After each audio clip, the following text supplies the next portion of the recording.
नमस्कार, NB news देख रहे हैं। यहाँ पर मैं हूँ आपके साथ मुस्कान। स्वागत है आप सभी का एनबी न्यूज के स्पेशल बुलेटिन में। उत्तराखंड में अभी विधानसभा चुनाव 2022 के परिणाम आने बाकी हैं, लेकिन अभी से भारतीय जनता पार्टी ने कांग्रेस के जिताऊ प्रत्याशियों से संपर्क करना शुरू कर दिया है। अब इसमें खास बात यह है कि कांग्रेस ने अपने प्रत्याशियों के दल बदल को लेकर आशंकित दिख रही है। इसलिए पिछले दिनों मीडिया में ये बात उछलकर सामने आई थी कि कांग्रेस अपने उम्मीदवारों को ऐसी जगह शिफ्ट करेगी जहां कोई उनसे संपर्क ना कर सके। लेकिन अब कांग्रेस से इस बारे में पूछा गया तो कांग्रेस ने कोई स्पष्ट जवाब नहीं दिया था। और अब बीजेपी के विधायक महेंद्र भट्ट ने इस बात का खुलासा किया है कि बीजेपी का कोई जिताऊ उम्मीदवार सहित कांग्रेसी नेताओं से भी संपर्क में बना हुआ है और अगर पार्टी को सरकार बनाने के लिए जरूरत पड़ती है तो ऐसे जिताऊ प्रत्याशियों को बीजेपी में शामिल करवाया जाएगा। और इस बीच भारतीय जनता पार्टी ने शायद कई कांग्रेसी नेताओं से संपर्क कर लिया है और अब कांग्रेस के लिए खतरे की घंटी बजने लगी है। उधर 2016 में पहले ही दल बदल का खाप खाए कांग्रेस इस बार फिर से दिक्कत में आ गई है। महेंद्र भट्ट ने इस बयान से जाहिर किया है कि 10 मार्च के बाद प्रदेश में एक बार फिर से दल बदल हो सकता है। तौर पर पहले से स्थिति अच्छी नहीं है। पार्टी शुरू से ही गुटबाजी का शिकार है और उत्तराखंड में विधानसभा चुनाव के लिए मतगणना से पहले कांग्रेस के बड़े नेता एक बार फिर से दिल्ली रवाना हो रहे हैं। नेता प्रतिपक्ष प्रीतम सिंह जा चुके हैं। प्रदेश अध्यक्ष गणेश गौदियाल 7 मार्च को दिल्ली जाएंगे और उसके बाद पूर्व मुख्यमंत्री हरीश रावत का भी दिल्ली में शीर्ष नेताओं से मुलाकात का कार्यक्रम है। कांग्रेस नेताओं का 10 दिन के भीतर ये दूसरा दिल्ली दौरा होगा। वहीं पार्टी शीर्ष नेताओं से मेल मुलाकातों के इस सिलसिले को भविष्य की रणनीति से जोड़कर देखा जा रहा है। खासकर पूर्व सीएम रावत कैंप और नेता प्रतिपक्ष प्रीतम कैंप ने इन मुलाकातों को लेकर काफी सक्रियता है। प्रदेश में कांग्रेस के सरकार बनाने की स्थिति में दोनों नेता सीएम की कुर्सी के प्रबल दावेदार हैं। अगर कांग्रेस के दावे के मुताबिक उत्तराखंड में कांग्रेस को पूर्ण बहुमत मिलता है तो सीएम की कुर्सी को लेकर रार होनी निश्चित है। दूसरी तरफ बीजेपी महेंद्र भट्ट के दावे पर कांग्रेस का कहना है कि बीजेपी की शुरू से ही खरीद फरोख्त की प्रवृत्ति रही है। उन्होंने हमेशा जोड़तोड़ की राजनीति की है और ऐसे लोगों पर मुकदमा चलना चाहिए।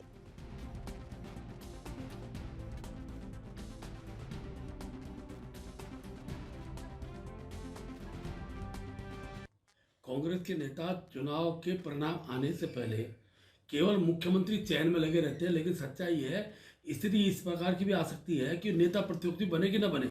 कांग्रेस के नेता चुनाव के परिणाम आने से पहले केवल मुख्यमंत्री चयन में लगे रहते हैं, लेकिन सच्चाई है स्थिति इस प्रकार की भी आ सकती है कि नेता प्रतियोगी बने कि न बने। तीसरी बात, जब सत्ता जिस पक्ष की आती है, बहुमत की ओर जब भारतीय जनता पार्टी रहेगी, तो कांग्रेस के अनेक लोग पहले भी आए हैं, आज भी हमारे बहुत लोगों संपर्क में है। बहुत लोग आ सकते हैं, दूसरे दलों के लोगों से भी संपर्क में। राजनीतिक दल के कार्यकर्ता होने के नाते सत्ता में आने के बाद और कैसे हम अपना बहुत बढ़ा सकें, उसके लिए सब पूरा संगठन प्रयास करता है। उस दिशा में हम लोग प्रयास कर रहे हैं और बड़ी संख्या में है कांग्रेस के लोग भी, बाकी दल के लोग भी हैं।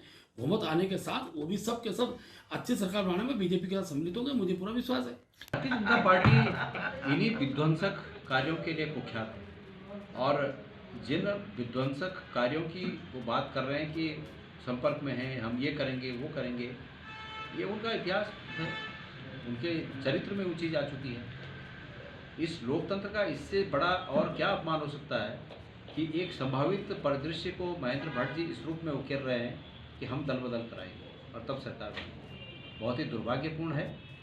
मैं समझता हूँ भारत के नियम कानूनों में, हमारे देश के नियम कानूनों में ऐसी बातों की गवाही देने वाले पर भी केस दर्ज होना चाहिए और नियमानुसार उस पर भी कार्रवाई होनी चाहिए।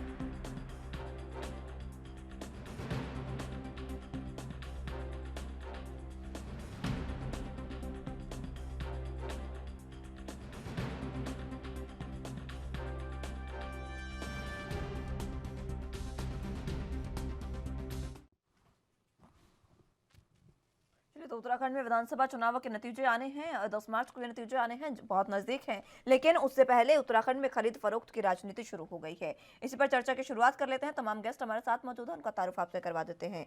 संजीव वर्मा जी हमारे साथ प्रदेश प्रवक्ता बीजेपी से कुछ समय में जुड़ेंगे। उससे पहले आप अपने टीवी स्क्रीन पर दीप वोहरा प्रदेश प्रवक्ता कांग्रेस और इसी के साथ उमा सिसोदिया प्रदेश प्रवक्ता आम आदमी पार्टी से हमारे साथ मौजूद है। आप सभी का बहुत स्वागत है एनबी न्यूज पर।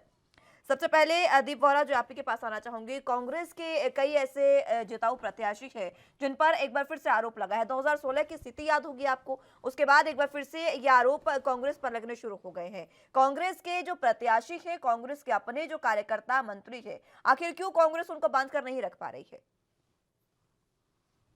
देखिए, ये मुझे लगता है महेंद्र भट्ट जी के पहले भी बयान कही आए हैं और ये जीत रहे हैं क्या चुनाव? मुझे नहीं लगता कि बद्री विशाल का आशीर्वाद अब इन पे पड़ने जा रहा है। वहाँ कांग्रेस जीत रही है और भंडारी जी वहां पे बहुत ही अच्छी बातों से जीत के आ रहे हैं। इन्होंने पहले भी कई बयान दिए, इनका मानसिक संतुलन खो चुके हैं और ये कुख्यात हो चुके हैं।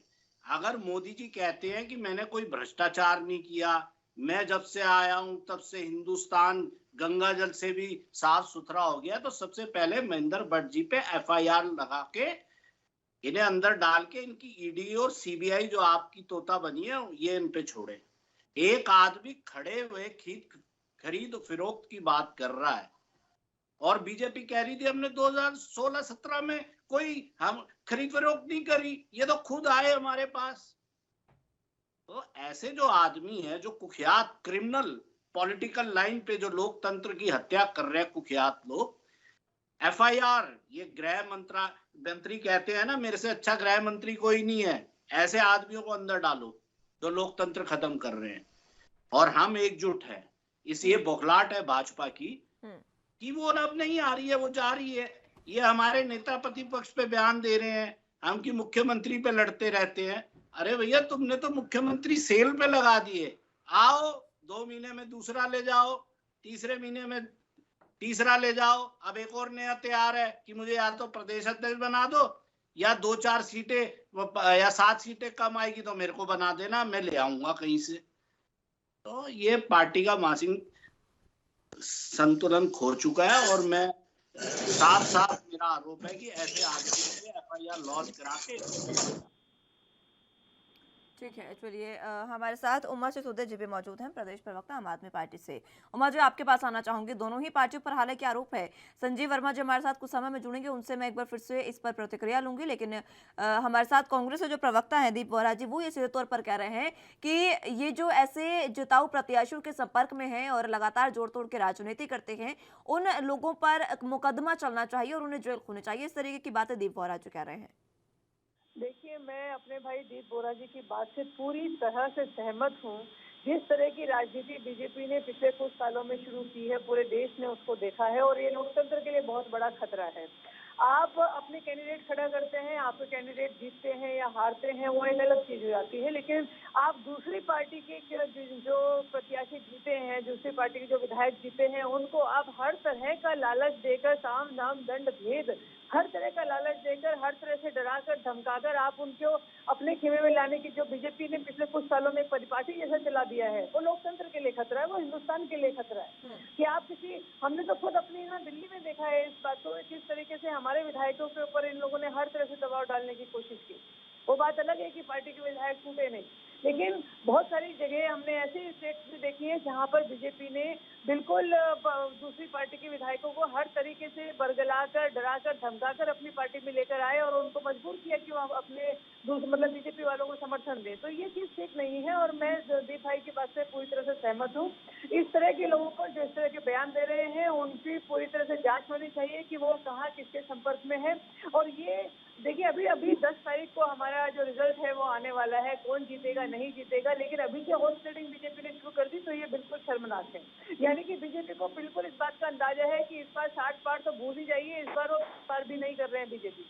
वरना ये हरकतें तो बीजेपी ने शुरू कर दी, ये नहीं होती अगर उनको ये मालूम होता कि इस बार उनकी सरकार आ रही है। लगातार हर विधायक प्रत्याशी बीजेपी का ये कहता है कि मेरे साथ भीतरघात हुई है, मेरे साथ भीतरघात हुई है, यानी कि कहीं ना कहीं बीजेपी के सारे प्रत्याशी इस अंदेशे के साथ जी रहे हैं कि वो कहीं ना कहीं हारने वाले हैं और हार का ठीकरा किसके सिर फोड़ दिया जाएगा चुनाव 10 तारीख के बाद, वो उसके लिए पहले से भूमिका बांधकर बैठे हुए हैं कि हम हारेंगे तो कह देंगे हम तो पहले से ही बोल रहे थे। तो ये जो सारी तमाम चीजें हैं, ये देश के लोकतंत्र के लिए खतरा है, देश के लिए खतरा है। और बीजेपी जैसी पार्टी जिस तरीके से सिर्फ सत्ता को पाने के लालच में लगातार कोशिश करती है और 2017 में भी जिस तरीके से कैलाश विजयवर्गीय जी बस में बैठा के बीजेपी की सॉरी कांग्रेस के विधायकों को लेकर गए थे, वो बहुत शर्मनाक घटना पूरे देश ने देखी है। तो मैं बिल्कुल इस बात से सहमत हूँ कि इस तरह के लोगों को तत्काल इनकी विधायक की बर्खास्त होनी चाहिए और इनके ऊपर सीबीआई जांच होनी चाहिए और इन लोगों को जेल में ठूसा जाना चाहिए जो इस तरह से लोकतंत्र की हत्या करने का प्रयास कर रहे हैं। चलिए ठीक है। संजीव वर्मा जी, आपको आवाज मिल पा रही है मेरी? चलिए, संजीव वर्मा जी अभी जुड़े नहीं हैं हमारे साथ, एक बार फिर से उनको जोड़ने की कोशिश करेंगे, संपर्क उनसे हो नहीं पाया है।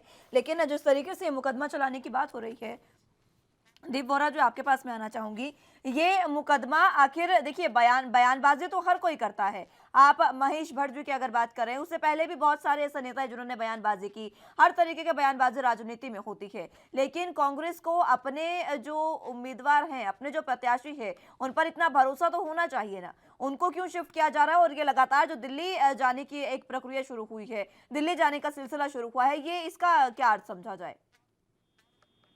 देखिए मुस्कान जी, हमारा केंद्रीय कार्यालय कहाँ है? दिल्ली है ना। प्रदेश अध्यक्ष भी जा सकते हैं, वैसे तो वो अपने निजी दौरे पे जा रहे हैं अपने स्वास्थ्य कारणों के साथ। हमारे चुनाव संचालन समिति के केंद्रीय मंत्री रहे, पूर्व सांसद रहे, उनका घर भी है दिल्ली में। नेता प्रतिपक्ष है, कुछ डिस्कशन अगर वो करने जा भी रहे हैं या अपने व्यक्तिगत कारणों से जा भी रहे हैं, तो क्या दिक्कत है? इसमें दिक्कत क्या है? कोई अपने क्या कार्यालय नहीं जा सकता? और सारे विधायक जो प्रत्याशी हैं सब अपने घर पे हैं। आपके रिपोर्टर्स तो हमें रोज मिलते रहते हैं आपके चैनल पे, कांग्रेस वन में भी मिलते हैं, उनसे भी मिलते हैं। अभी भी 2-3 प्रत्याशी वहां बैठे हुए हैं, तो कौन किधर जा रहा है? और दूसरी बात है, हमारा आज की डिबेट जो आपके एनडी चैनल में है, वो ये है खरीद फरोख्त। मानसिक संतुलन जिस आदमी का बिगड़ चुका है वही आके मीडिया में बोलता है। और मैं तो धामी जी से कहूँगा, माननीय मुख्यमंत्री जी के बहुत अच्छे अच्छे डॉक्टर्स हैं यहाँ पे, इनका मानसिक रोग के, इन्होंने पहले भी कहा कि हरक सिंह जी कांग्रेस के 6 विधायक तोड़ के ला रहे हैं और वो हरक सिंह जी तो आ गए कांग्रेस में। तो ऐसे लोग जो हैं, ये कुख्यात लोग हैं, ये भ्रष्टाचार को बढ़ावा देते हैं, ये दूसरों को बरगलाते हैं, ये भावनाएं छेड़ रहे हैं। ये चाह रहे हो कि मेरे पे कोई संपर्क में आ जाए, मैं ही शायद फिर अगली बार मंत्री ना बन जाऊं।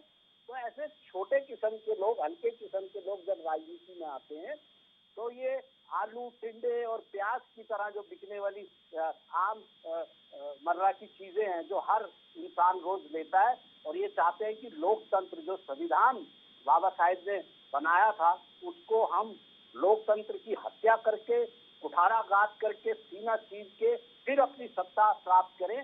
लेकिन मैं मुस्कान जी आपको बताना चाहता हूँ, सर्वपली है जनता। जनता इनको दौड़ा दौड़ा के जब पीटेगी, ये हरकतें करेंगे, तब इनको पता लगेगा कि लोकतंत्र की हत्या क्या होती है। अभी मोदी जी और शाह जी बैठे हैं तो मुकदमा नहीं करेंगे, जो ये जो भेजे हुए इन्होंने शार्प शूटर अगर भेजे भी हैं तो, लेकिन जनता सर्वपली है, वो एक दिन छोड़ेगी नहीं। चलिए ठीक है, जनता सर्वोपरि है और जनता का फैसला सर्वोपरि होगा, ये बात वाजिब सी है। लेकिन जिस तरीके से कांग्रेस के जो अपने प्रत्याशी है, अगर ये बात भी कहें तो गलत नहीं होगी, क्योंकि मैं बार बार इस बात का जिक्र कर रही हूँ, खरीद फरोख्त की बात हो रही है।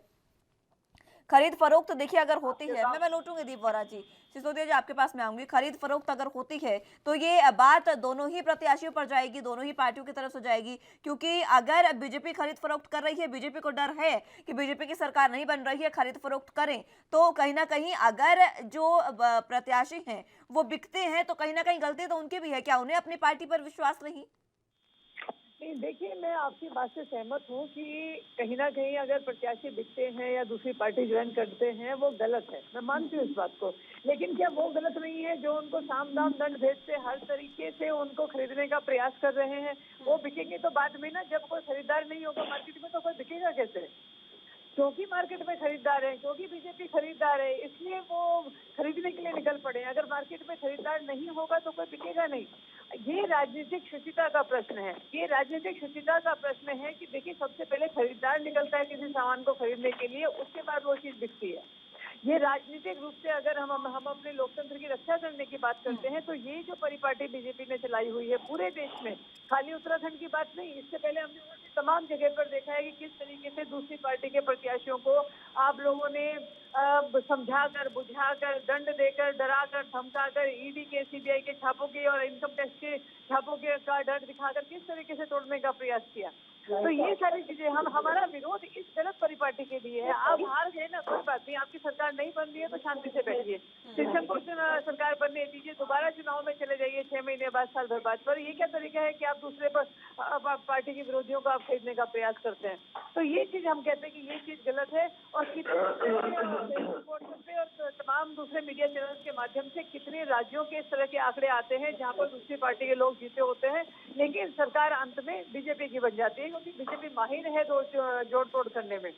तो ये सारी चीजें अगर हम लोग रोक पाएंगे तभी हम अपने देश को आगे ले जा पाएंगे। अदरवाइज एक पार्टी ने पूरे देश को जिस तरीके से अपनी गिरफ्त में ले रखा है, ये हमारे देश के लिए बहुत बड़ा खतरा बनता जा रहा है। चलिए ठीक है, संजीव वर्मा जी भी हमारे साथ जुड़ चुके हैं, प्रवक्ता हैं बीजेपी से, उनके पास मैं जाना चाहूंगी। बहुत स्वागत है संजीव जी आपका एनबी न्यूज पर। दोनों ही प्रवक्ता हमारे साथ मौजूद हैं, उनका मैं तारुफ भी आपसे करवा दूं। दीप वोरा जी हमारे साथ प्रवक्ता कांग्रेस से मौजूद हैं और उमा सिसोदिया जी हमारे साथ प्रवक्ता आम आदमी पार्टी से मौजूद हैं।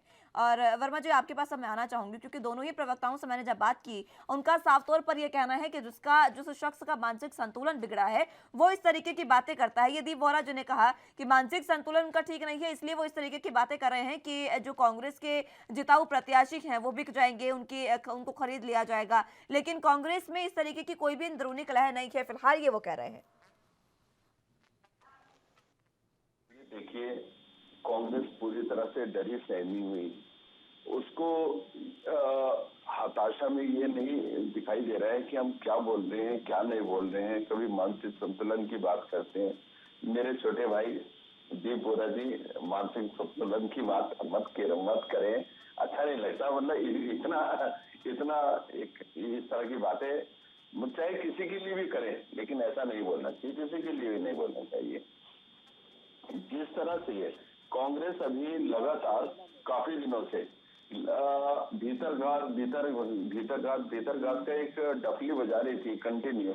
अभी कांग्रेस पार्टी ने कल ही अपने 3 जो आपके वरिष्ठ पदाधिकारी थे लालकुआं विधानसभा के, हरीश रावत जी जहां से चुनाव लड़ रहे हैं, उन लोगों को निष्कासित करने का काम किया।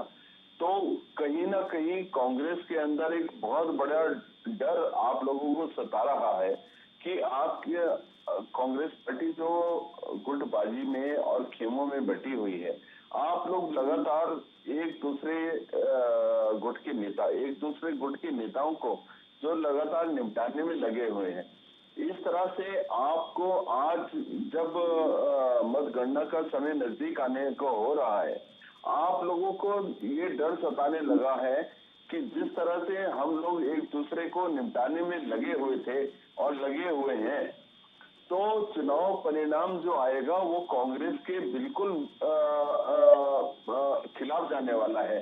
इसीलिए आप लोग बेतहाशा एक हताशा में इस तरह के अनर्गल बयानबाजी कर रहे हैं। और जिस तरह से आपके कभी हरीश रावत जी हों और कभी प्रीतम सिंह जी हों, कभी गोदियाल जी हो, जो लगातार ईवीएम का रो रहे हैं कि ईवीएम में गड़बड़ी हो सकती है, कभी पोस्टल बैलेट को लेके जो सेना के ऊपर आरोप लगा रहे हैं, पुलिस कर्मियों पे आरोप लगा रहे हैं, और तो और अब तो जनता के ऊपर भी आरोप लगाने लगे।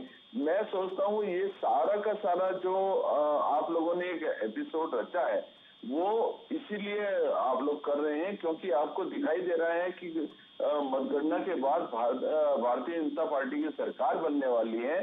शायद भारतीय जनता पार्टी को भी ये दिखाई दे रहा होगा कि सरकार नहीं बनने वाली है, इसलिए जोड़ तोड़ की राजनीति की जा रही है, खरीद फरोख्त की बात की जा रही है।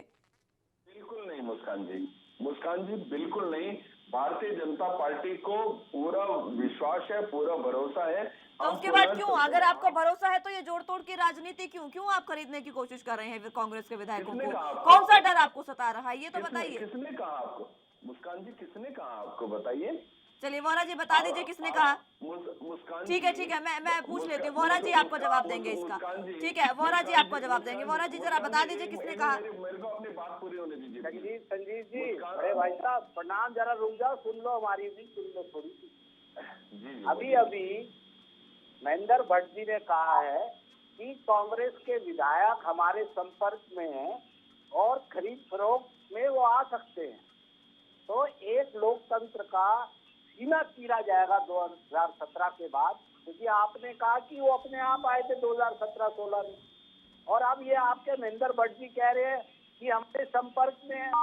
और वो एक जो जीता हुआ है, जिसे लोकतंत्र ने, जनता ने जिताया है, जिस विधायक को, चाहे किसी भी पार्टी का, कांग्रेस का हो, तो महेंद्र भट्ट जी किस लिए उनको लाना चाहते हैं भाजपा में? क्या भाजपा में प्रत्याशी नहीं रहे जिताने लायक या जीतने लायक? तो उसी पे आज की चर्चा है। दूसरा, आपने ईवीएम के बारे में कहा, हमारे एक भी प्रवक्ता या एक भी बड़े नेता का बयान बता दीजिए जिसने ईवीएम पे सवाल उठाए हो। वीडियो आता है, वीडियो सोशल मीडिया में आता है, आप भावनाएं ना भटकाए। हमने सेना के लिए कुछ नहीं कहा, सेना सर्वोपरि है और हम उनका सम्मान करते हैं। जो वोटिंग वहाँ 4 आदमी डाल रहे थे, सेना का अपमान कर रहे थे, हमने उस पर आवाज उठाई है। अगर दोबारा कुठारा बात किया और सीना चीरा गया और विजय वर्गीय जी आके फिर थैला लेके, झोली लेके विधायक खरीदने जाते हैं, तो मेरा ये बयान है कि जनता सर्वोपरि है और जनता दौड़ा के भगाना भी जानती है। अगर दोबारा कुठाराघात इस तरह का हुआ तो उत्तराखंड की जनता जाग जाएगी, वो पीछे नहीं हटेगी। चलिए ठीक है, दोबारा अगर ऐसा हुआ तो उत्तराखंड की जनता जाग जाएगी। मैं उमा जी के पास भी एक बार फिर से जाना चाहूंगी। उमा जी, बातें आपने सुनी है संजीव जी की, वो ये बात कह रहे हैं, कांग्रेस पर उन्होंने तमाम आरोप लगा दिए, लेकिन इस बात से वो साफ नकारते नजर आ रहे हैं कि किसी भी तरीके की खरीद फरोख्त की गई है। देखिए, 2017 में जो कुछ भी उत्तराखंड में देखा है वो जग जाहिर है। सब लोगों को पता है कि किस तरीके से कैलाश विजयवर्गीय जी यहाँ पर आए, बस में बीजेपी ने कांग्रेस के विधायकों को भरा और लेकर गए। कांग्रेस के विधायक ऐसे ही चले गए, कोई नहीं मानेगा। खरीद फरोख्त हुई है, हॉर्स ट्रेडिंग हुई है, मोटी रकम दी गई है और साम दाम दंड भेद हर तरीके का प्रलोभन देकर और हर तरीके का लालच के साथ गलत आरोप है। उमा जी आपका आरोप सरासर गलत है। संजीव जी, ये सबने देखा है, आपके यहाँ ये कह देने से कि आरोप गलत है तो आरोप गलत नहीं हो जाता। उमा जी जो 11 लोग गए थे वो कांग्रेस की नीतियों से त्रस्त होकर, हरीश रावत जी के नीतियों से और उनकी तानाशाही से त्रस्त होकर और भारतीय जनता पार्टी की नीतियों से प्रभावित होकर, माननीय मोदी जी की नीतियों से प्रभावित होकर भारतीय जनता पार्टी में प्रवेश किया था। तो आप लोगों ने कपिल मिश्रा को, हम तो इस बात को मानते हैं कि कपिल मिश्रा हमारे एक ऐसा विधायक था जिसको आप लोग तोड़ पाए, अदरवाइज उसके अलावा आप किसी विधायक को नहीं तोड़ पाए। और कपिल मिश्रा के ऊपर जब निकाला गया और उसके बाद जब उसके ऊपर जांच चली तो साफ पता चल रहा था किस किस अकाउंट में उसके पैसे आए और कहां से आए और किस तरीके से आए हैं। आप ठीक है, आप बीजेपी के विधायक हैं, आप अपनी पार्टी को डिफेंड करेंगे, आपको कर्तव्य है, आपको करना भी चाहिए, लेकिन सबको मालूम है कि क्या हुआ है देश में और किस तरीके से बीजेपी ने, खासतौर पर बीजेपी ने इस परिपाटी को यहाँ पर जन्म दिया है कि अगर अपनी सरकार ना बने, 5-7 विधायक कम हो, तो दूसरी पार्टी के विधायकों को तोड़कर इस समय आप अपने आप ही इस बात का एक स्टैंप लगा रही हैं कि आम आदमी पार्टी कांग्रेस की बी पार्टी है, बी टीम है। जिस तरह से आप कांग्रेस के पाले में खड़े होकर भारतीय जनता पार्टी की लगातार आलोचना कर रही है। बीजेपी हॉर्स ट्रेडिंग करती है तो इस बात को आप मैं कैसे नकार सकती हूँ? ये तो खुला सच है सबके सामने कि आप लोगों ने 2017 में किया है, तो 2022 में आप उसको दोहरा सकते हैं। 2017 में मैडम आपको अंदाजा होना चाहिए कि 57 सीटों के साथ एक प्रचंड बहुमत के साथ भारतीय जनता पार्टी सत्ता में आई थी और इस पर बीजेपी को वही तो खौफ है ना कि प्रचंड बहुमत के साथ सत्ता में आ पाएगी या नहीं। मैं बताती हूँ संजीव जी, आपको मैं बताती हूँ। अभी जब चुनाव हुए थे ना, संजीव जी सुनिए, अभी जब उत्तराखंड में चुनाव हुए थे, जब वोटिंग हुई थी, उसके बाद कई आपके प्रत्याशी ऐसे थे जिन्होंने खुद आपके प्रदेश अध्यक्ष पर आरोप लगाया था कि वो उन्हें हराने की कोशिश कर रहे हैं, उनके पक्ष में वोट नहीं डालने की मांग वहां पर की जा रही है। इस तरीके के आरोप लगे थे आपके प्रदेश अध्यक्ष पर उत्तराखंड में, और उस समय बीजेपी ने वेट एंड वॉच की पॉलिसी अपनाई थी, जहां तक मुझे याद है। और वो वेट एंड वॉच की पॉलिसी अब नजर आ रही है कि आखिर वो क्यों उस समय देखा जा रहा था। अब अलग अलग पार्टियों से आप विधायक खरीद रहे हैं, आप प्रत्याशी खरीद रहे हैं और अपनी पार्टी को जिताने की कोशिश कर रहे हैं, क्योंकि आपके खुद के प्रत्याशी नहीं जीत पा रहे हैं। आपके खुद के प्रदेश अध्यक्ष पर ये आरोप लगे थे शायद। मुस्कान जी, देखिए, जिस तरह से कांग्रेस पार्टी पार्टी गुटों में बटी हुई है। आप और बीजेपी की बात करिए जरा, पहले मैंने जो आपसे सवाल पूछा आप उसका जवाब मुझे दे, कांग्रेस की बात फिर करेंगे। हाँ, जवाब दे रहा हूँ। संजय गुप्ता जी, सीमा जी, जिस तरह से चलिए देखिए सिसोदिया जी नाम पे बता रही है, उमा जी नाम बता रही है, सुन लीजिए, मैं लौटूंगी संजीव जी, उमा जी से नाम जरा सुनिए ना, कुछ बता रही है उमा जी आपको, सुनिए उमा जी। मुस्कान जी, मेरे को बोलने दीजिए। आप उनका एक बार सवाल सुनिए, मैं फिर लौटूंगी आपके पास। आपने जो पूछा मैं उसी बात का हाँ, जवाब दे रहा हूँ। उसी में वो कुछ जोड़ रही हैं, एक बार सवाल पूरा सुन लीजिए उसका। सॉरी उमा जी। देखिए, संजय गुप्ता जी हुए, आपने काशीपुर से सीमा जी, कैलाश जैतोड़ी जी, सविता कपूर जी, और एक लंबी लिस्ट है, फटिया जी से लेकर सब लोग, एक लंबी लिस्ट है, कम से कम 10 या 12 विधायक प्रत्याशी ऐसे रहे जिन्होंने कहा कि हमारे साथ भितरघात हो सकता है। यानी कि कहीं ना कहीं बीजेपी के जो प्रत्याशी है वो एक हार की भूमिका को पहले से ही बनाने का प्रयास कर रहे हैं कि कल को हारेंगे तो हमें मालूम है हम किसकी वजह से हारे हैं। प्रदेश अध्यक्ष जो पार्टी के संगठन का सबसे बड़ा चेहरा हो रहा है, उसके ऊपर जब आरोप लगते हैं तो मामला बहुत सीरियस हो जाता है संजीव भाई। चलिए ठीक दूसरे है, का घर तोड़ने से पहले आप लोगों को पहले अपना घर संभाल लेना चाहिए। ठीक है उमा जी, मैं लौट रही हूँ संजीव जी। एक दीप वोरा जी भी दो नाम बता रहे हैं, दीप वोरा जी आप भी जरा बता दें। इनके कैबिनेट मंत्री है मुस्कान जी, यतीश्वरनंद हरिद्वार ग्रामीण से विधायक बने थे और धामी जी ने उन्हें कैबिनेट मंत्री बनाया। उन्होंने तो खुले तौर पे आरोप लगाया है कि जो 7 शूटर कांग्रेस के लिए भेजे गए थे वही 7 शूटर इनको हराने के लिए आ गए। चलिए ठीक है दीप वोरा जी, अब इन तमाम सवालों पर सुन लेते हैं संजीव जी क्या कुछ कहना चाह रहे हैं। संजीव जी, आरोप लगाया कि मैंने रामनगर से पिछले 5 साल तक एक अपने लिए जमीन तैयार करी और आपने मेरे को उठा के सड़क पे फेंक दिया। उन्होंने सीधा आरोप लगाया और कि आपने उनको चुनाव हराने का काम किया। इसी तरह से हरीश रावत जी लगातार कांग्रेस के किस प्रत्याशी ने, किस उम्मीदवार ने क्या आरोप लगाया उस पर बाद में बात करेंगे। सवाल आपसे पूछा गया है, दोनों प्रवक्ता पूछ रहे हैं, मैंने आपसे सवाल पूछा, उसका जवाब पहले आप दें। मुस्कान जी, मैं बोल रहा हूँ, आप बोलने देंगे तो अब आप बोलिए ना, सवाल पूरा होने दीजिए, आप सवाल तो सुनिए फिर ही बोलेंगे ना, आप बोलिए। मुस्कान जी देखिए, जिस भी व्यक्ति ने, जिस भी प्रत्याशी ने किसी भी प्रकार का कोई आरोप लगाने का काम किया या अपनी किसी भी प्रकार की शिकायत करी है संगठन से, तो भारतीय जनता पार्टी पूरे अनुशासन से बंधी हुई पार्टी है और एक डेकोरम में चलने वाली पार्टी है। पार्टी पूरी गहनता और गंभीरता के साथ उसके ऊपर जांच कर रही है और जो जांच में जो भी विषय सामने आएगा वो हम आपके सामने रखने का हम आपके सामने रखेंगे। और साथ ही साथ मैं इस बात का भी उल्लेख करना चाहूंगा, जिस तरह से कांग्रेस पार्टी गुटों में बटी हुई है और इनको मतगणना के बाद लगातार हार का डर सता रहा है। अभी मतगणना हुई भी नहीं है, फिर आप घूमकर कांग्रेस पर आ गए। आप एक बार बीजेपी की बात करिए, कांग्रेस की बात करेंगे ना, एक बार फिर से करेंगे कांग्रेस की बात, आप बताइए। मैं क्यों ना बोलूं, जब आप भारतीय जनता पार्टी की बात आप कर रहे हैं, कांग्रेस के और आम आदमी पार्टी के, तो मैं क्यों ना करूं, बताइए। तो उनसे जब उनसे सवाल किए जाएंगे तब आपसे भी उनके बारे में जान लेंगे। आप पहले बीजेपी की बात तो करिए। बीजेपी में इस तरीके से अंतर्कलह चल रही है, उसका जवाब आप नहीं दे रहे हैं, आप आरोप पर आरोप लगाते नजर आ रहे हैं। आप मुझे एक बार बता दीजिए, आपके प्रदेश अध्यक्ष पर जो आरोप लगे, उन्हीं आरोपों की वजह से अब खरीद फरोख्त की जा रही है।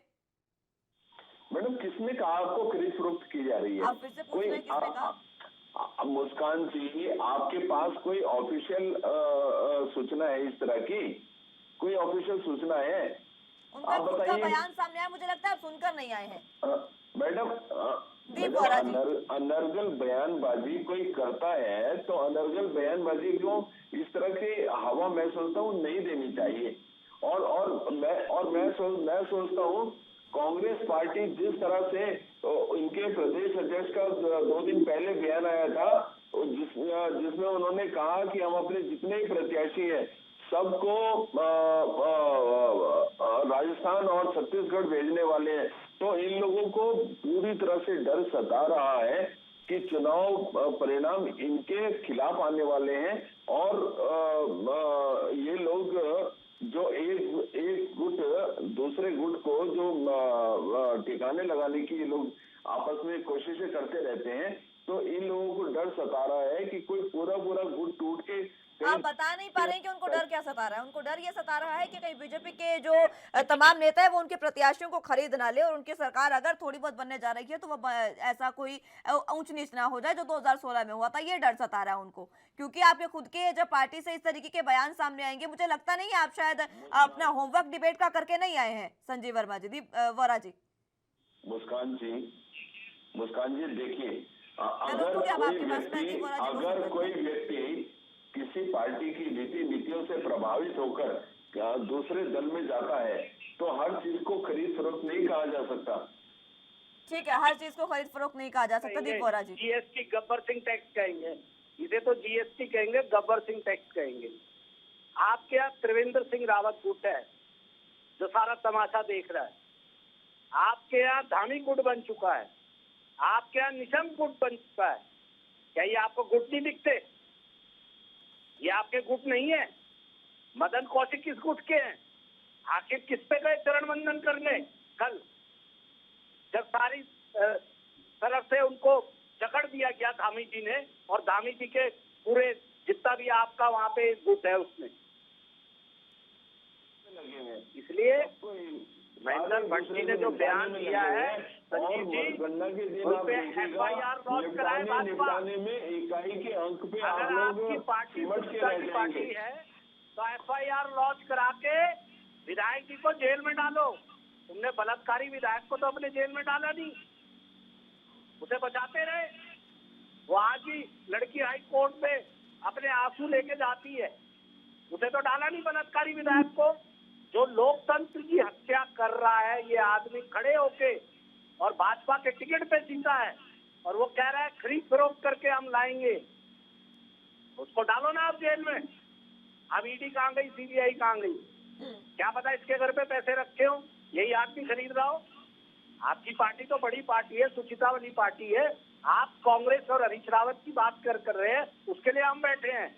अगर वहाँ से कोई बयान आएगा हम देंगे, लेकिन महेंद्र भट्ट ने जो बयान दिया है ऐसा प्रवक्ता, आप क्यों नहीं उसका खंडन कर रहे? 7-7 करोड़ रुपए कमा लो, मैं आंखें मूंद लूंगा, मैं आंखें मूंद लूंगा। 5-7 करोड़ में जिन्होंने पूरे 5 सालों तक वहाँ से बड़ी से बाहर नहीं निकले, आपने CBI का मुकदमा किया उनसे, जिन्होंने CBI का मुकदमा किया ना, CBI का वो बरी मुकदमा हुए ना। विचाराधीन है, कभी भी जेल जा सकते हैं, ये ध्यान रखिएगा। कभी भी जेल जा सकते हैं, ध्यान रखिएगा। चलिए CBI का मुकदमा आपके राहुल गांधी और सोनिया गांधी भी जेल गए हैं नेशनल हेराल्ड केस में, वो भी जमानत पर है, वो भी ध्यान रखिएगा। परिवारवाद से नहीं कोई खतरा, तुम्हें सिर्फ एक चीज पता है, परिवारवाद कांग्रेस के अंदर चलता है, परिवारवाद कांग्रेस के अंदर चलता है।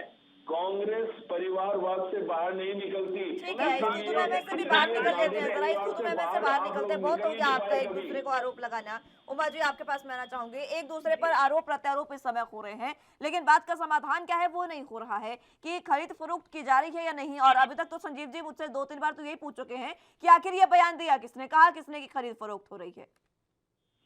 देखिए, हम लोग ये कांग्रेस और बीजेपी के प्रवक्ताओं की जो आज ये बात हम लोग पूरा उत्तराखंड सुन रहा है, यही बातें पिछले 20-21 सालों से उत्तराखंड में चल रही है। जब से उत्तराखंड बना है, ना कांग्रेस पास साफ है, ना बीजेपी पास साफ है। दोनों ही पार्टियों ने उत्तराखंड का जिस तरह से शोषण किया वो जग जाहिर है।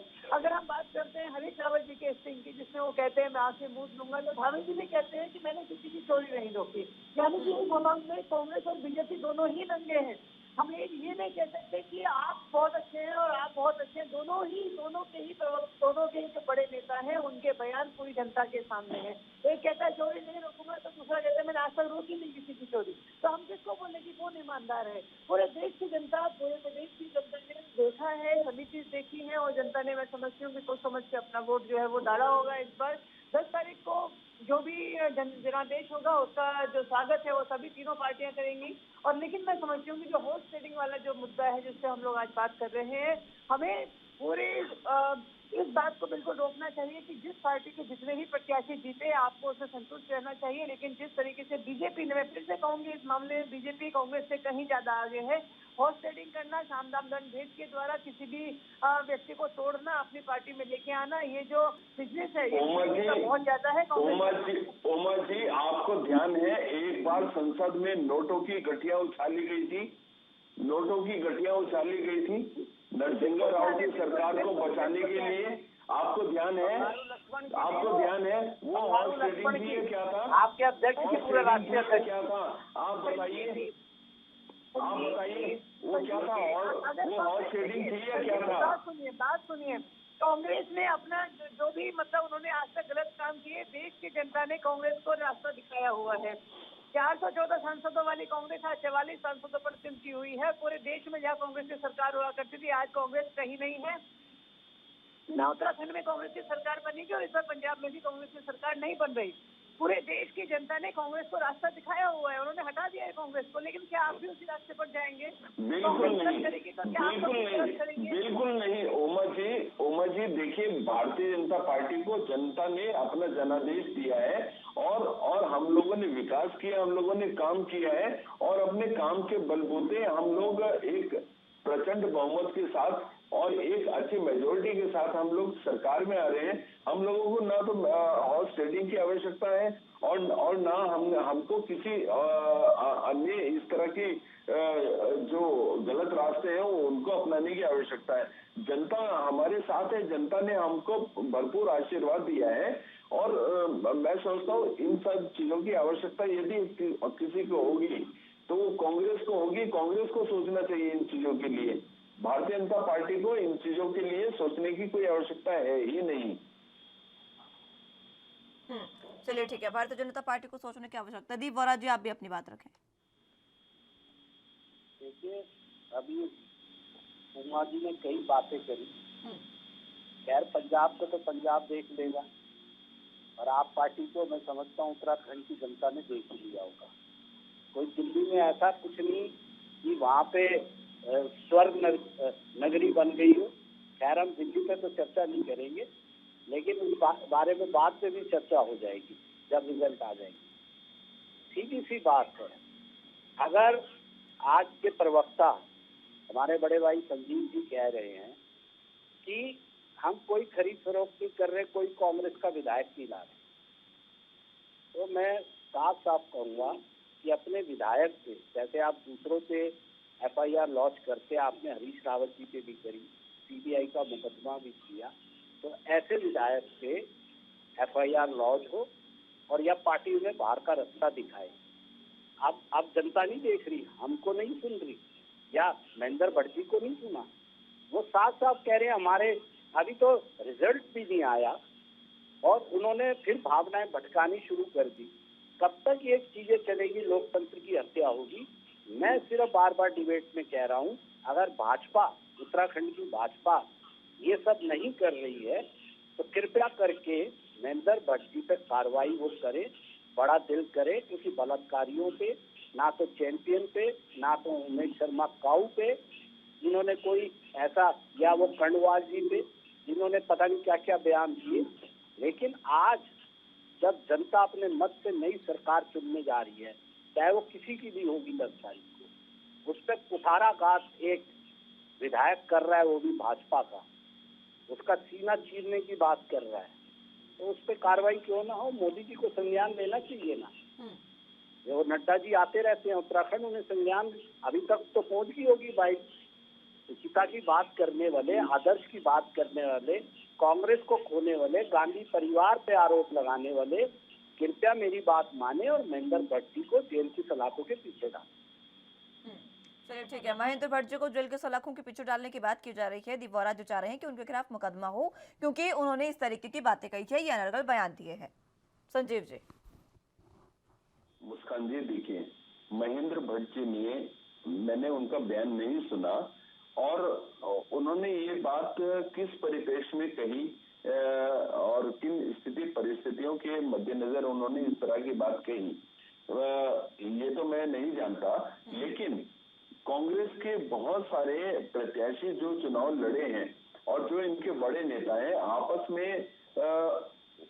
आपस में वो लोग जब बातचीत कर रहे हैं और एक डरी सहमी एक अपना भाव प्रकट कर रहे हैं कि आप लोग तो सत्ता में आ रहे हैं, हम लोग तो कहीं है नहीं, हम लोग तो हार रहे हैं, इस तरह की बात कर रहे हैं। तो ऐसी स्थिति में किसी ने बोला होगा कि हम तो आ नहीं रहे हैं, तो हमने कहा आ नहीं रहे तो इधर आ जाओ।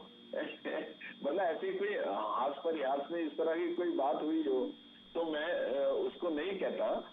तो लेकिन भारतीय जनता पार्टी को ना तो किसी दल की आवश्यकता है, हमको जनता अगर हंसी मजाक में इस तरीके की बात होगी तो ये बात भट्ट साहब को कहनी तो नहीं चाहिए थी कि खरीद फरोख्त हो रही है और कई विधायक जो संपर्क में है वो बीजेपी के संपर्क में है, कांग्रेस के कई विधायक जो प्रत्याशी हैं और वो आ सकते हैं पार्टी में। इस तरीके की बातें अगर हंसी मजाक में होती है तो शायद नहीं कहनी चाहिए उन्हें।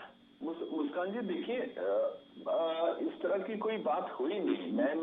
मैं आप बयान तो उनका सुनकर नहीं आए हैं और इतनी श्योरिटी से आप कह रहे हैं कि इस तरीके की कोई बातें नहीं हुई है।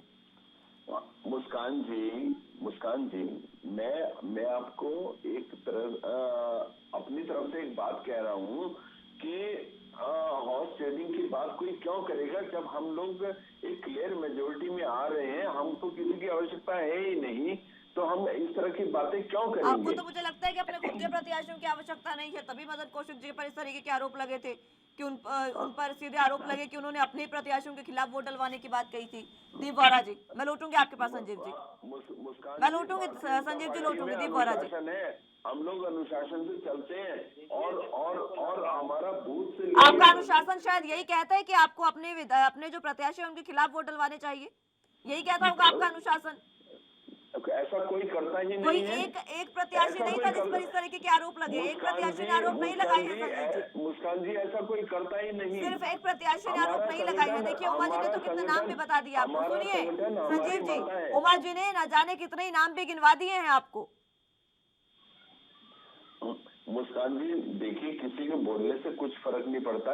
आप उमा जी कुछ भी बोले, उमा जी कुछ भी बोले और सारे मीडिया में, सारे अखबारों में, सारे राष्ट्रीय अखबारों में नाम के साथ बयान छपे हैं। आप उमा जी मैं भी तो साथ साथ आपको बोल रहा हूँ कि अगर किसी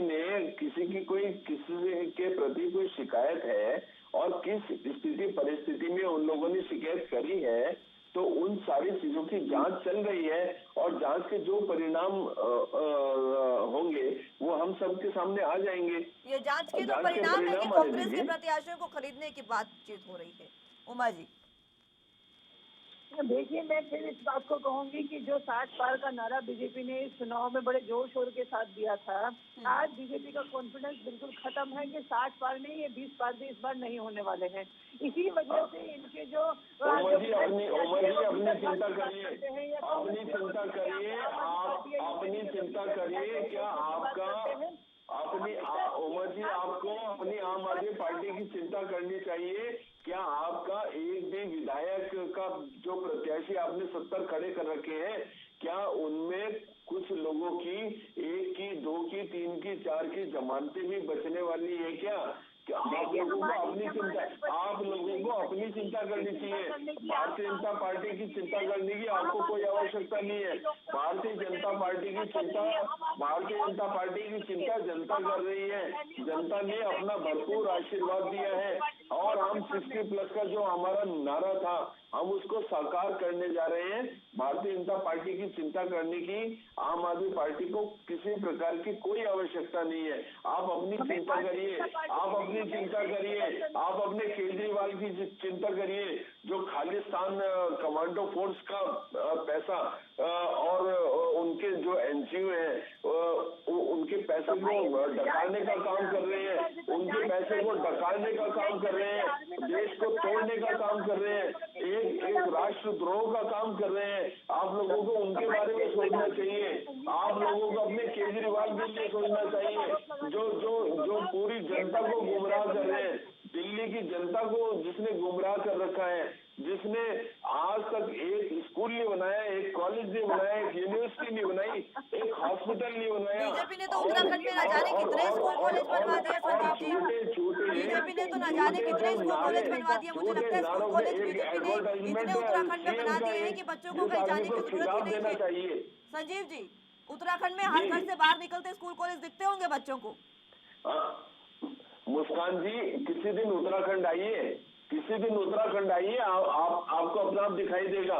बहुत देखा है उत्तराखंड में, आइएगा। बहुत घूम लिए उत्तराखंड में, हमारे खुद के रिपोर्टर्स घूम रहे हैं, हमने भी बहुत तहकीकात कर लिया उत्तराखंड में और ये चीजें सामने आई है। संजीव जी, मानिए चाहे ना मानिए, कई स्कूल जो पहले की सरकार में चल रहे थे वो बंद कर दिए गए हैं बीजेपी की सरकार में, ये आपको शायद याद होगा। दीप बोरा जी, ठीक है, मैं रुकूंगा आपके पास। दीप बोरा जी, आज हर ब्लॉक में central school Bharatiya Janata party ने बनाए, हर ब्लॉक कई स्कूलों को बंद किया गया है, उसे भूल गए हैं आप शायद। दीप बोरा जी, जिन ये देहरादून के स्कूल की बात नहीं कर रहे संजीव भाई, पूरे संपूर्ण उत्तराखंड की बात कर रहे हैं। 4-5 टीचर होते थे। हाँ, आपके राज्य में 3000 स्कूल बंद हुए हैं, 3000 स्कूल बंद हुए हैं। जनता माला पहनाने वाली है, आपको चिंता ना करो। 3000 स्कूल बंद हुए हैं, आंकड़ा दे दूं पूरा हो। कितने शिक्षक गायब थे जिन्हें तनख्वाह आप लोग दे रहे थे, आज भी दे रहे हो, वो बात की बात है। अपनी हरीश रावत जी की सरकार का दे रहे हैं श्रीवन। चिंता ना करो, अभी आने वाली है 10 के बाद, आप देंगे, पूरा देंगे। देखिए, ना तो न्यूज चैनल कॉमेडी शो चलाता है, और जो महेंद्र भट्ट का हमारे प्रेस के पत्रकार बंधु भाई बहन जो भी उनका इंटरव्यू ले रहे थे, वो कॉमेडी शो तो चला नहीं रहे थे। और जिस तरह का अनर्गनल बयान नहीं है, ये सोची समझी साजिश है, और ये पार्टी पहले भी भावनाएं भटका के आई है, और ये भावनाएं फिर भटका रही है लोगों की। लेकिन अब कांग्रेस टिकने वाला नहीं है, ये वो कांग्रेस है जो इनसे टूटी नहीं थी।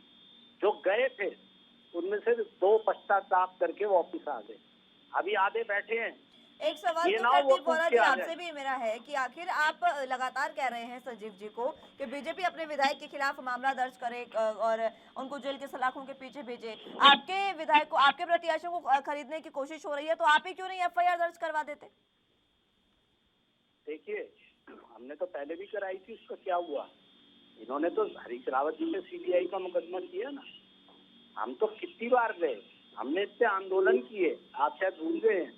कहाँ नहीं गए हम, कोर्ट तक गए, एफआईआर लॉन्च कराने गए, किसने सुनी? राष्ट्रपति शासन लगा दिया ना। ये लोकतंत्र है। मैं तो इनसे ही आग्रह कर रहा हूँ कि मोदी जी कहते हैं मैं गंगा जल से साफ सुथरा, हिंदुस्तान मेरा नमक खा रहा है, तो मैं मोदी जी से कह रहा हूँ कि आप मेरे भी प्रधानमंत्री हो, देश के प्रधानमंत्री हो, ऐसे आदमी को जेल में डाल दो ना।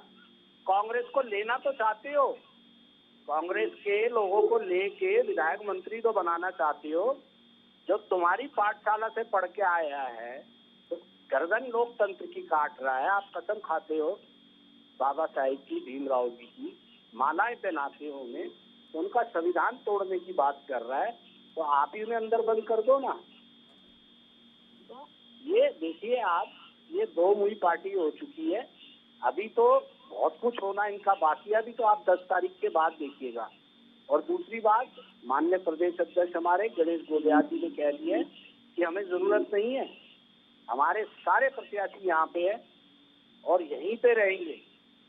लेकिन अगर ऐसा ही कुछ हुआ और दोबारा कुठाराघात किया, तो हरीश रावत जी का भी बयान मेरे ध्यान से अगर आपके रिपोर्टर्स आपको दे देते तो ये सुन लेते कि इस बार जनता छोड़ेगी नहीं, जनता नहीं छोड़ेगी नहीं। और जहाँ से वो विधायक जाएगा और जनता ने उसे कांग्रेस से जिता के भेजा है, और अगर वो भाजपा में, वैसे तो कोई जा नहीं रहा क्योंकि ये वो कांग्रेस है जो खड़ी रही है, उनको टिकट मिले हैं जो उस कुठाराघात के बाद भी कांग्रेस के साथ खड़े रहे हैं।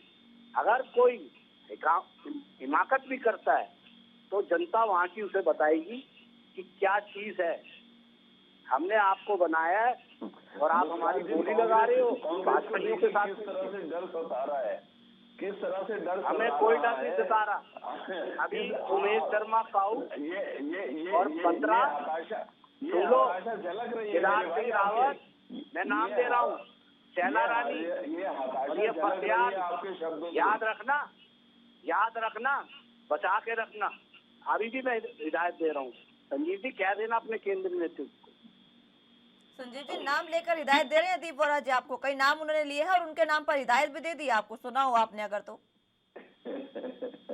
आपकी हंसी के पीछे लग रहा है कि बहुत कम छुपा रहे हैं आप भी त्रिवेंद्र गुट से आते हैं, जरा उसके भी 2-3 विधायक हैं, वो पता लग जाएगा आपको। ये ना वही सपोर्ट दे दें। मुस्कान जी जी देखिए, जिस तरह से मेरे कांग्रेस के भाई बोरा जी लगातार बोल रहे हैं, जिस तरह से ये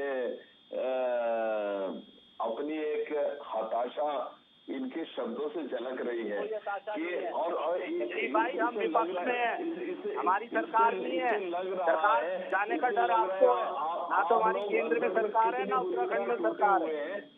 कितनी बुरी तरह से आप लोग टूट रहे हैं और कितनी बुरी तरह आपको हताशा का डर सता रहा है, हार का डर सता रहा है कि खटीमा में क्या होने वाला है वो भी आपको पता लग जाएगा। जो कोटद्वार हुआ था 2007 में, 2012 में जो कोटद्वार में हुआ था वो खटीमा में होने वाला, उससे भी ज्यादा खराब होने वाली है। मसूरी में भी हालत खराब है कैबिनेट मंत्री की, मेरे भाई हरिद्वार ग्रामीण में भी कैबिनेट मंत्री की हालत खराब है, मदन कौशिक की हालत खूब खराब है। 3 दिन का समय है केवल, चौथे दिन आपके सामने ही आ जाएगा सब कुछ। चौथे दिन आपके सामने बिल्कुल, हम दोनों वहीं महाराणा प्रताप में मिलेंगे, वहीं पे बात करेंगे। जरूर मिलेंगे। हम हार में जब आपकी हार हो रही होगी तो रंजीत भाई आप सत्ता में हो, हम विपक्ष में हैं और बहुत कम मैंडेट है हमारे पास। सर माथे पे जो जनता ने दिया था 11 का, खोने को आप पे है, तो बार बार कांग्रेस और गांधी परिवार को खोज के नंबर ना बटोरे, काम करके दिखाइए। ठीक है मैं लौटूंगी संजीव जी आपके पास, समय की भी मेरे पास कमी है। उमा जी आपके पास मैं आना चाहूंगी, आप अपनी बात रखें और मात्र 1 मिनट आपके पास। मैं लौटूंगी संजीव जी, लौटूंगी, समय की कमी है मेरे पास। उमा जी की भी मैं बातें सुनना चाहूंगी, मैं लौटूंगी। और हम मेरे बड़े भाई संजीव जी बिल्कुल होमवर्क करके नहीं आए हैं और लगातार जिस तरीके से उन्होंने अभी थोड़ी देर पहले केजरीवाल जी के ऊपर बड़े आरोप लगाए। संजीव जी मेरे भाई, मैं आपसे कहती हूँ कि आप FIR दर्ज कराइए। आपके पास तो सारे सोर्सेज हैं, प्रधानमंत्री आपके हैं, तो एक मुख्यमंत्री जो इतना बड़ा संजीव जी सुन लीजिए उनकी बात, एक बार सुन लीजिए, हर बार बीच में मत बोलिए, उनकी बात सुन लीजिए एक बार। केजरीवाल जांच एजेंसियों के रडार में आ गए हैं और पूरा का पूरा जो हवाला से आप लोगों के पास पैसा आ रहा है, जो हवाला के माध्यम से आप लोगों के पास पैसा आ रहा है, जो गलत NGOs के माध्यम से आप लोगों के पास पैसा आ रहा है, उन सब चीजों की NIA भी जांच कर रही है। NIA भी जांच कर रही है और बहुत जल्द ही जो एक आवरण है केजरीवाल जी के चेहरे पर से वो हटने वाला है और उनका त्याग चेहरा पूरी जनता के सामने आने वाला है। और अमित शाह जी के चेहरे पर जो आवरण था वो यूक्रेन से आने वाले छात्रों ने हटा दिया। जिस तरीके से यूक्रेन से आने वाले छात्रों ने यूक्रेन से प्रधानमंत्री नहीं लगा जिस पाए, तरह से मजबूत प्रधानमंत्री के नेतृत्व में रशिया और यूक्रेन के द्वारा रशिया के द्वारा 6 घंटे तक। चलिए ठीक है संजीव जी, ठीक है, मैं रोकना चाहूंगी आपको। दीप बोरा जी मात्र 30 सेकंड में आप भी अपनी बात रखें, उसके बाद समय की समाप्ति। देखिए मेरा सीधा आरोप है, इस तरह से अगर ठीक है संजीव जी, मैं लौटूंगी आपके पास। भारतीय सेना के द्वारा हमारे हजारों यूक्रेन। अरे संजीव जी, भारतीय सेना का तो मत यूज करो ज्यादा का काम किया गया। मैं सोचता हूँ चलिए ठीक है, समय की कमी है मेरे पास। बहुत शुक्रिया आप तीनों का हमारे साथ जुड़ने के लिए और तमाम अहम चर्चा हमारे साथ करने के लिए। समय इतनी ही इजाजत देता है, लेकिन जिस तरीके से लगातार खरीद फरोख्त की बात की जा रही है उत्तराखंड में, अब लगातार बीजेपी पर आरोप लग रहे हैं और आरोप कांग्रेस पर भी लग रहे हैं। अब 10 मार्च को जब ये तमाम स्थिति साफ होगी, उसके बाद देखना होगा कि किसके आरोपों में कितनी सच्चाई साबित होती है। फिलहाल के लिए मेरे साथ बस इतना ही। तमाम अहम खबरों के लिए आप देखते रहिए NB न्यूज। नमस्कार।